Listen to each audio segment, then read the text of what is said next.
పెద్దపల్లి జిల్లా పెద్దపల్లి మండలం నిట్టూరు గ్రామంలోని ప్రభుత్వ పాఠశాలలకు తాళం వేసి ఆందోళన చేస్తున్న విద్యార్థులు గత కొద్ది రోజులుగా పాఠశాలలో అధ్యాపకుల మధ్య నెలకొన్న వివాదం. శంకరయ్య అనే ఉపాధ్యాయుడు పాఠశాలలో అన్యమత ప్రచారం చేస్తున్నాడని ఆరోపణ. ఉపాధ్యాయుని తీరుతో అధ్యాపకుల మధ్య వివాదం. రాత్రిపూట విద్యార్థుల ఇళ్లకు వెళ్లి భయభ్రాంతులకు గురి చేస్తున్నారని తల్లిదండ్రుల ఆరోపణ.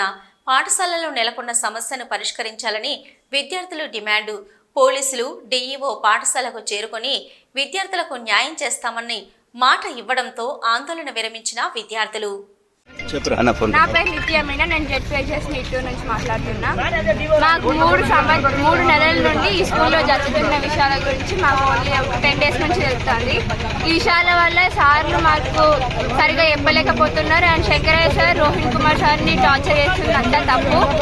మేము ఈ స్కూల్లో 5 ఇయర్స్ నుంచి చదువుతున్నాం. మాకు అట్లా ఏ సార్ లేదు. లేనిపోని నిందలేసి ఎస్సీ ఎస్టీ అన్న విభేదాలు ఆయన సృష్టించి సార్ల మీద ఎత్తాడు. మేము ఎప్పుడు కూడా అట్లా ఫీల్ కాలేదు. లేనిపోని నిందలేసి స్కూల్ని ఖరాబ్ చేస్తాడు కాబట్టి సార్ సస్పెండ్ కావాలి. మళ్ళీ వేరే స్కూల్ అయితే వాళ్ళు కూడా మాలానే కష్టపడతారు కాబట్టి సార్ సస్పెండ్ కావాలి. అవర్ దాకా మేము శంకరయ్య సార్ సస్పెండ్ కావాలి. నా పేరు అనిల్, నేను 10వ తరగతి చదువుతున్నాను మా నిట్టూరు స్కూల్లో.